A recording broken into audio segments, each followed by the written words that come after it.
ಅವನ ಏನು ನೋಡ್ರಿ ಸೈಕ್ ಮಧ್ಯಾಹ್ನ ಆಗೋ ಅಷ್ಟರಲ್ಲಿ ಆ ಕಡೆಯಿಂದ ಈ ಕಡೆಗೆ ಪೈಪ್ ಸೆಟ್ಟಿಂಗ್ ಮಾಡ್ಕೊಂಬಂದ್ಬಿಟ್ಟಿದೀವಿ. ಊಟ ಮಾಡ್ಕೊಂಡು ಎಲ್ಲರೂ ಬಂದು ಆರಾಮಾಗಿ ರೆಸ್ಟ್ ಮಾಡ್ತಿದ್ವಿ. ಇಲ್ಲಿ ನೋಡ್ರಿ ಆ ಕಡೆ ರೂಮು ಈ ಕಡೆ ರೂಮು ಎಲ್ಲ ರೂಮು ಪೈಪ್ ಸೆಟ್ಟಿಂಗ್ ಆಗೋಯ್ತು.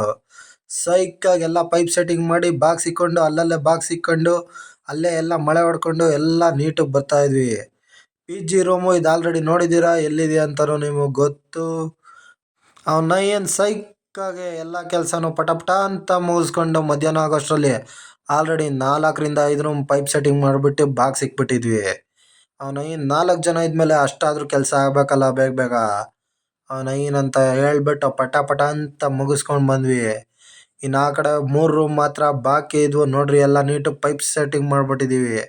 ಇಲ್ಲೊಂಚೂರು ಗೋಡೆ ಕಟ್ಟಬೇಕಿತ್ತು, ಅದಕ್ಕೆ ಅದು ಮಾತ್ರ ಬಾಕಿ ಐತೆ. ಅವನ ಇನ್ನು ನೋಡ್ರಿ ಕೆಲಸ ಮುಗಿಬೇಕು ಅಂದ್ರೆ ಕತ್ಲಾದ್ರೂ ಇನ್ನೊಂದು ಚೂರು ಇದ್ರೆ ಮುಗಿಸ್ಬಿಡ್ತೀವಿ. ಯಾಕೆಂದರೆ ಇನ್ನೊಂದು ಚೂರು ಇರೋದಲ್ವ, ಮತ್ತೆ ನಾಳೆ ಬರೋಕ್ಕಾಗಲ್ಲ. ಅದಕ್ಕೆ ಕತ್ಲಲ್ಲಿ ಫ್ಲ್ಯಾಶ್ ಎಲ್ಲ ಹಾಕೊಂಡು ಸೈಕಾಗೆಲ್ಲ ಕೆಲಸ ಮಾಡ್ತಾ ಇದ್ದೀವಿ. ನೋಡಿ ಎಷ್ಟು ನೀಟಾಗಿ ಎಲ್ಲ ಕುಂಡಿಸ್ಬೇಕು, ನೀಟಾಗಿ ಕತ್ಲಾದ್ರೂ ಪರವಾಗಿಲ್ಲ ಕೆಲಸ ಮುಗಿಬೇಕು. ಅವನ ಈ ಈಚೆ ಬಂದು ನೋಡಿದ್ರೆ ಈಗಿನ ಬೆಳಕಾಗೈತೆ ಅನ್ನೋ ಬೆಳಕಿತ್ತು, ಆದರೆ ರಾತ್ರಿ ಆಗೋಗಿತ್ತು.